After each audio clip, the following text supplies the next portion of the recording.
Hello everyone. I welcome you all to Alina Botany classes. This is me Alina Khan. Today we are dealing with another topic of botany, that is economic importance of botany. In our last video we are dealing with heterothallism, and in this video we are dealing with economic importance of fungi. तो अगर हम economic importance of fungi की बात करते हैं तो इसका मतलब ये है कि जो फंजाई होती हैं वो हमारे लिए इकोनॉमिकली कैसे इम्पोर्टेंट होती हैं। तो फंजाई जो होती हैं वो हमारे लिए कैसे यूज़फुली इम्पोर्टेंट है, और कुछ फंजाई ऐसी भी हैं जो कि हमारे लिए बहुत सारा डिस्ट्रक्शन कॉज करती हैं, मतलब डिस्ट्रॉ करती हैं काफ़ी चीज़ों को। तो इसलिए वो क्या होंगी, हार्मफुल एक्टिविटीज़ भी फंजाई कॉज करती हैं। जब भी हम इकोनॉमिक इम्पोर्टेंस की बात करती हैं तो हमको यूज़फुल एक्टिविटीज़ और हार्मफुल एक्टिविटीज़ दोनों ही बतानी होती हैं, जिसकी भी हम बात कर रहे होते हैं। इस वीडियो में मैं आपको यूज़फुल एक्टिविटी और हार्मफुल एक्टिविटी जो है फंजाई की, दोनों के बारे में बताऊंगी। ओके, सो देखो, fungi play a very important role, crucial role in our daily life. Fungi are act as our friend and enemy to us. तो fungi हमारी फ्रेंड्स भी होती हैं और हमारी एनिमी भी होती हैं। कुछ फंजाई को हम प्राइज करते हैं उनके यूज़फुलनेस के लिए, जबकि कुछ फंजाई जो होती हैं वो इंजरियस होती हैं हमारी हेल्थ के लिए, क्योंकि वो रेस्पॉन्सिबल होती हैं different type of diseases cause करने के लिए, प्लांट्स में, एनिमल्स में और ह्यूमन बींग्स में। कुछ यूज़फुल और हार्मफुल एक्टिविटीज जो हैं फंजाई की, उसके बारे में हमने नीचे डील किया है। Okay, so fungi, some fungi are prized for their usefulness to mankind, while some fungi are injurious to our health as they are responsible for causing different type of diseases in plants, animals and human beings. Some useful and harmful activities of fungi are discussed below. तो देखो, अगर हम इसकी बात करें, useful activities की बात करें फंजाई की, तो पहला है कि फंजाई को हम एज अ फूड यूज़ करते हैं, एज अ मेडिसिन यूज़ करते हैं, ऑर्गेनिक एसिड्स के प्रोडक्शन में यूज़ करते हैं, इंडस्ट्री में यूज़ करती हैं, एंजाइम प्रोडक्शन में यूज़ करती हैं, एग्रीकल्चर में यूज़ करती हैं, ऑर्गेनिज्म को टेस्ट करने के लिए यूज़ करते हैं, और एज अ ग्रोथ हार्मोन का प्रोडक्शन करने के लिए भी हम फंजाई का यूज़ करते हैं। ये हमारे कितने पॉइंट्स हो गए, 8 पॉइंट हो गए, इनको हम डिटेल में डील करेंगे। इसके बाद है हमारी harmful activities. Fungi as a pathogen, pathogen का मतलब होता है the organism which are causing the diseases, different type of diseases the organisms are causing, they are known as pathogens. Okay, spoilage of food stuff means कि वो खाने का सामान भी खराब करती हैं। डिटोरिएशन ऑफ आर्टिकल, डिटोरिएशन मतलब जो डिस्ट्रक्शन करती हैं, मतलब जो सामान होता है उसको डिटोरिएट करती हैं। Destruction of timber, हेलुसिनोजेनिक fungi and mycotoxins. ठीक है, माइकोटॉक्सिन्स का मतलब होता है कि कुछ फंजाई ऐसी होती हैं जो कि टॉक्सिन्स प्रोड्यूस करती हैं, और अगर ह्यूमन बीइंग्स के द्वारा उनको लिया जाए तो they can be proved fatal. So These 6 are harmful activities of fungi. एक एक करके इनको भी डील करेंगे। सबसे पहले हम यूजफुल एक्टिविटीज़ ऑफ फंजाई के बारे में डिटेल में डील कर लेते हैं। तो useful activities of fungi, fungi are beneficial to us directly और इनडायरेक्टली इन मैनी वेज। तो जो फंजाई होती हैं वो हमारे लिए डायरेक्टली या इनडायरेक्टली बहुत तरीकों से यूजफुल होती हैं। They keep our environment clean by removing organic debris, they provide food, medicine and several other useful products and they play a very important role in many industries. तो जो fungi होती हैं वो हमारा एनवायरमेंट क्लीन करके रखती हैं, organic debris को रिमूव करती हैं, हमको खाना प्रोवाइड करती हैं, मेडिसिन को प्रोवाइड करती हैं, और बहुत सारे यूजफुल प्रोडक्ट्स का प्रोडक्शन करती हैं। तो जो फंजाई जो होती हैं वो इंडस्ट्रीज में भी अपना एक इम्पॉर्टेंट रोल प्ले करती हैं। सबसे पहले हम देखते हैं फंजाई एज फूड। तो देखो, अगर हम फंजाई एज फूड की बात करें तो मशरूम जो होता है, जिसको कुकुरमुत्ता बोलते हैं, जो कि डिफरेंट पार्ट ऑफ इंडिया में क्या किया जाता है, ग्रो किया जाता है, और डिफरेंट प्लेसेस में उसको डिफरेंट नाम दिए गए हैं। मशरूम के बारे में जब हम बात करेंगे तो उसके बारे में आपको बताऊंगी डिटेल में कि मशरूम क्या होता है। ठीक है, तो देखो, एगारिकस बायोस्पोरस, एमिनेंटिया वेजिनाटा, बोलिटस एडुलिस, ये जो होती हैं ये हमारी ईटेबल मशरूम्स होती हैं, इनको हम खा सकते हैं। जैसे कि एगरिकस कैम्पेस्ट्रीज, ये भी ईटेबल होती है और ये कल्टीवेट होती है many areas of north and south India. मोर्शिला एस्क्यूलेंटा जो कि पंजाब और कश्मीर में ग्रो होती है। Mushrooms are rich in protein content, जो मशरूम होते हैं वो प्रोटीन कंटेंट में रिच होती हैं।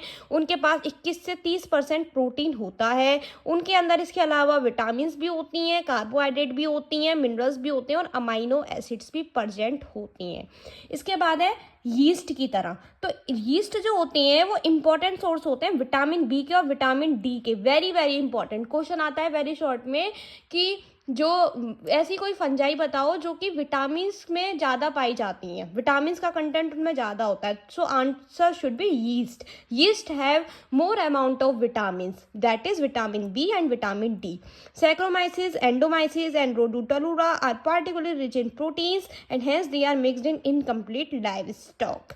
इसके बाद एक सिमिलर डिसीज है जिसका सिमिलरली एक डिसीज है सूफू, जो कि म्यूकर और एंटी म्यूकर की जो स्पीसीज होती हैं उससे प्रोड्यूस की जाती है।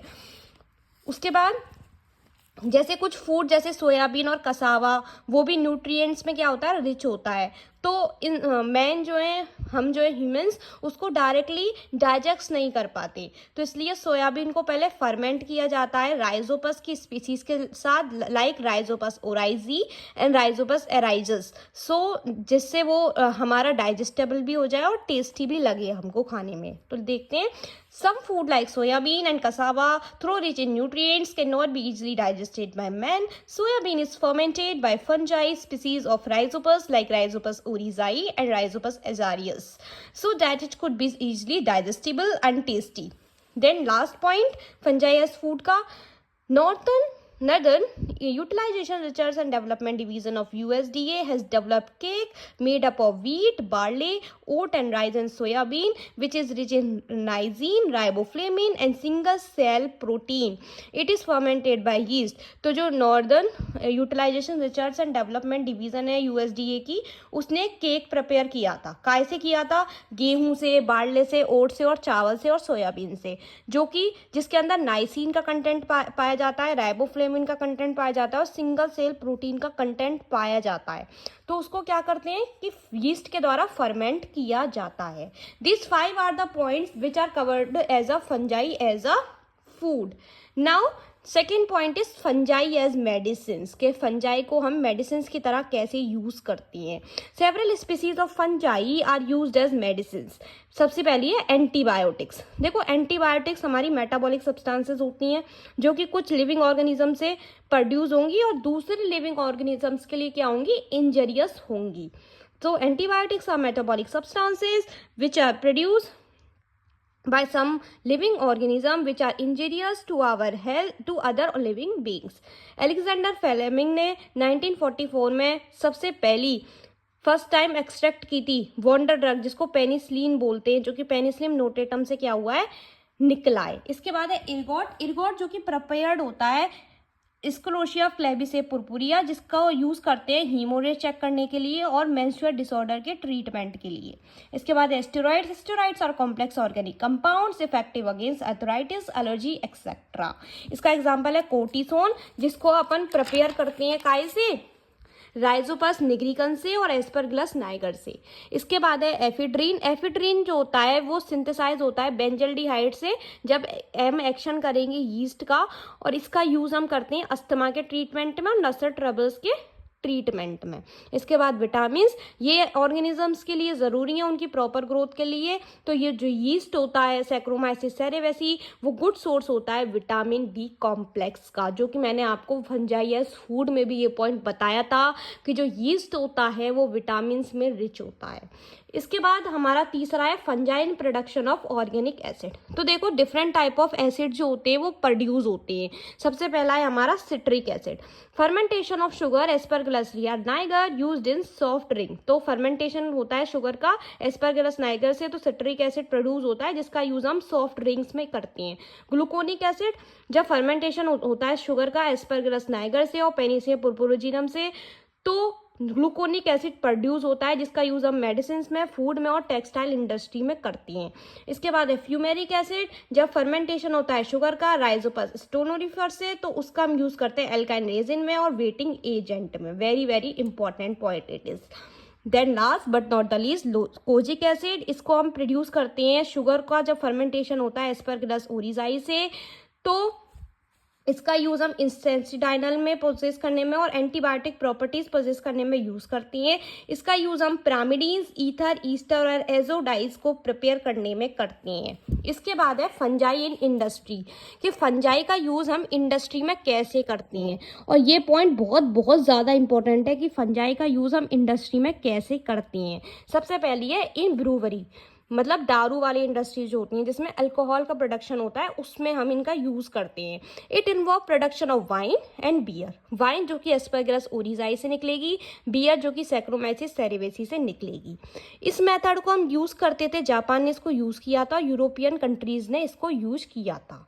इसके बाद है baking industry, fermentation of carbohydrate by सैक्रोमाइसिस सेरेवेसी produces ethyl alcohol and CO2।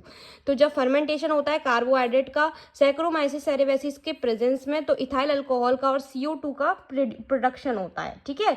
तो इसका हम यूज़ करते हैं ब्रेड और केक्स बनाने में। लास्ट है हमारा चीज़ इंडस्ट्री, तो कुछ स्पीसीज पेनिसिलियम की, जैसे कि पेनिसिलियम कैम्ब्रेटाइल, पेनिथियम रोकीफोर्टी, पेनिसिलियम कैंडिडम, इसका हम यूज़ करते हैं मैचुरेशन ऑफ चीज़ में, और इसका हम यूज़ करते हैं चीज़ को फ्लेवर देने के लिए। इसके बाद है फंजाई इन एंजाइम प्रोडक्शन, की फंजाई का यूज़ एंजाइम के प्रोडक्शन में कैसे करते हैं। सबसे पहली है इन्वर्टेज एंजाइम, जो यीस्ट है सैक्रोमाइसिस सेरेवेसी, उसका हम यूज़ करेंगे इस एंजाइम को एक्सट्रैक्ट करने के लिए। तो इस एंजाइम का हाइड्रोलाइज करते हैं शुगर से, जिससे ग्लूकोज और फ्रक्टोज निकलता है, ठीक है। और इसका यूज़ हम पेपर इंडस्ट्री में करते हैं। जाइमेज, इस एंजाइम का, ये दारू बनाने के लिए ये एंजाइम मेनली यूज़ होती है एथाइल अल्कोहल के प्रोडक्शन के लिए।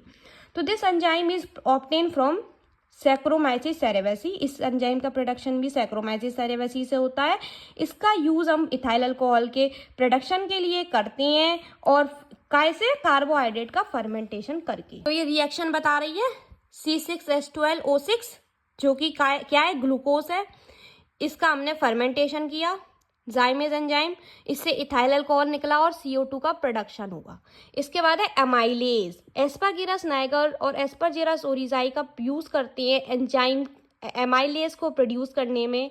इसका यूज़ हम अल्कोहल इंडस्ट्री में और मेडिसिन के मैन्युफैक्चर में यूज़ करते हैं। इसके बाद है फंजाई इन एग्रीकल्चर, मतलब खेती बाड़ी में कैसे फंजाई का यूज़ करती है। तो एज स्केवेंजर, जो रेशियो होता है कार्बन डाइऑक्साइड का CO2 का, वो मेंटेन रहता है एटमॉस्फेयर में, क्योंकि जो फंजाई होती हैं वो डिकम्पोज कर देती हैं प्लांट और एनिमल डेब्रिस को। इसके बाद बायोलॉजिकल कंट्रोल, तो कुछ फंजाई ऐसी होती हैं जो कि स्टॉप करती हैं ग्रोथ दूसरी फंजाई की, जैसे जो कि डिसीज कॉज करेंगे। जैसे कि पाइथियम जो है, उसकी ग्रोथ जो है वो चेक होती है पेनिसिलियम वर्म्यूकुलेटम से और राइजोटोनिया ओरिजाई से। अब कुछ फंजाई माइकोराइजा के लिए भी ऐसे इंपॉर्टेंट है, जैसे कि ये सिम्बायोटिक रिलेशनशिप होता है फंगल हाइफी और रूट ऑफ हायर प्लांट्स के बीच में, पाइनस के रूट ऑफ हायर प्लांट्स के बीच में सिम्बायोटिक रिलेशनशिप होता है, इसको माइकोराइजा बोलते हैं। जैसे कि राइजोटोनिया, स्क्लेरोडर्मा। तो ये फंजाई जो होती हैं ये ऑब्टेन करती हैं फूड हायर प्लांट से, और प्लांट जो होता है वो मिनरल एलिमेंट को सप्लाई करता है, और इससे क्या होता है कि ये इंपॉर्टेंट ऑर्गन हो जाता है वाटर एब्जॉर्प्शन का। इसके बाद है in soil aggregation and soil fertility, के सॉइल एग्रीगेशन और सॉइल फर्टिलिटी में कैसे फंजाई इंपॉर्टेंट है। तो इनके पास कुछ सॉइल बाइंडिंग प्रॉपर्टी होती है जो कि नाइट्रोजन फिक्स करती है और ह्यूमस का प्रोडक्शन करती है। इसके बाद है इंसेक्टिसाइड, इंसेक्टिसाइड का मतलब होता है the organisms that kill the insect, ठीक है, अनवांटेड इंसेक्ट को मार रहे हैं जो, उनको इंसेक्टिसाइड बोलेंगे। जैसे ब्रूवेरिया बेसियाना, जो कि वाइट माउथ एफिड्स की ग्रोथ को क्या करता है, कंट्रोल करके रखता है। इसके बाद है फंजाई एज टेस्ट ऑर्गेनिज्म, तो फंजाई का यूज हम एज अ रिसर्च टूल भी करते हैं वेरियस बायोलॉजिकल प्रोसेस की स्टडी के लिए, जैसे कि न्यूरोस्पोरा। तो न्यूरोस्पोरा क्रेशा, इसका ये हमारा एक टेस्ट ऑर्गेनिज्म की तरह काम करता है। ये विटामिन B के प्रेजेंस और क्वांटिटी को क्या करता है, डिटेक्ट करता है सैंपल में कि कोई सैंपल है जिसके अंदर कि विटामिन बी कितनी प्रेजेंट है और कितनी क्वांटिटी में प्रेजेंट है या प्रेजेंट है भी या नहीं, उसको टेस्ट करता है।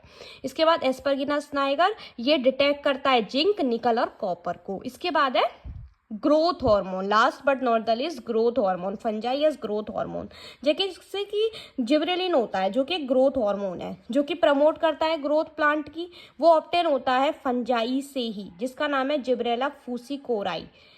इसके बाद है the hormone trisporic acid is obtain from म्यूकरमिसीडो। तो जो ट्राइस्पोरिक एसिड जिसका हम यूज किस में कर रहे थे, हेट्रोथैलिज्म में कर रहे थे, जो कि दो माइसीलियम को एक साथ बाइंड करके रख रहा था, अटैचमेंट का काम कर रहा था ये।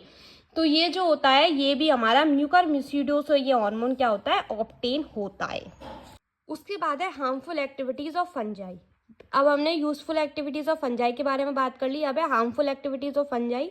सबसे पहला था फंजाई एज पैथोजन। पैथोजन का मतलब होता है organism that are causing the diseases are known as pathogen. तो कुछ प्लांट डिसीजेस कॉज होती हैं, कुछ एनिमल डिसीजेस कॉज होती हैं, कुछ ह्यूमन डिसीजेस फंजाई के द्वारा कॉज की जाती हैं।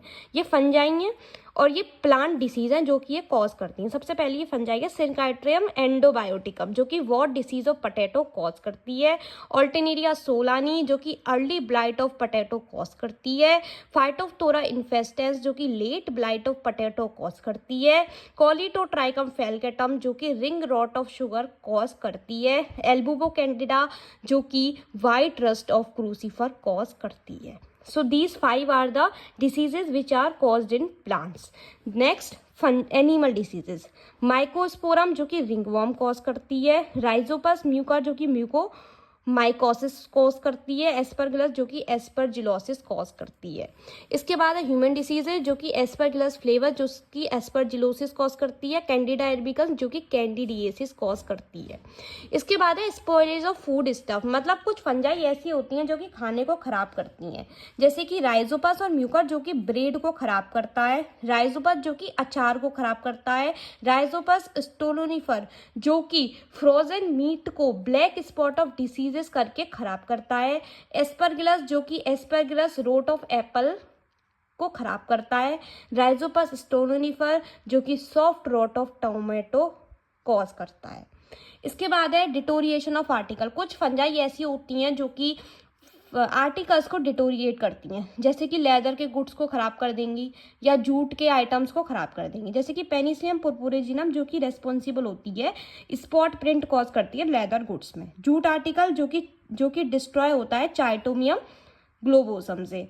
उसके बाद है डिस्ट्रक्शन ऑफ टिम्बर, कुछ फंजाई ऐसी होती हैं जो कि टिम्बर्स को ख़राब करती है। टिम्बर का मतलब जो कि ट्री वगैरह होंगे, पेड़ वगैरह होंगे, उनको खराब करेगी। जैसे some fungi break down the components of wood and reduce mechanical strength of wood. तो कुछ फंजाई ऐसी होती हैं जो कि वुड के कंपोनेंट्स को खराब करती हैं, उनके मैकेनिकल स्ट्रेंथ को रिड्यूस करती हैं, जैसे कि आर्मिलेरिया मिलिया जो कि सेवरल ट्रीज के ऊपर रॉट डिसीज को क्या करती है, कॉज करती है। इसके बाद है हेलुसिनोजेनिक फंजाई, जैसे कि अमेंटिया फेलोइड जो कि हाइजली पॉइजनस है, मतलब जहरीली है। अगर किसी इंसान ने उसको खा लिया तो दे में प्रूव फैटल, तो वो फैटल प्रूव हो जाएगी। लास्ट है माइकोटॉक्सिन। देखो माइकोटॉक्सिन्स कुछ फंजाई ऐसी होती हैं जो कि कुछ टॉक्सिन्स को प्रोड्यूस करती हैं जो कि खाने को खराब करेंगी या कुछ डिस्ट्रैक्टिंग सिम्टम्स को क्या करेंगी, प्रोड्यूस करेंगी। जैसे कि पहला माइकोटॉक्सिन है एफ्लोरोटॉक्सिन जो कि एस्परगिलस फ्लेवर से प्रोड्यूस होता है और ये लीवर कैंसर को कॉज करता है। ओचराटॉक्सिन जो कि एस्परगिलस स्पीसीज से निकलता है और ये लीवर का डीजनरेशन करता है। जिलेनिनोम जो कि फ्यूजेरियम स्पीसीज से निकलता है और ये एस्ट्रोजेनिक सिम्टम इन स्वान को कॉज करता है। ट्राइकोथेसिन जो कि फ्यूजेरियम स्पीसीज से निकलता है और ये नेक्रोसिस को कॉज करता है। That's all about the economic importance of fungi, useful activities and harmful activities of fungi.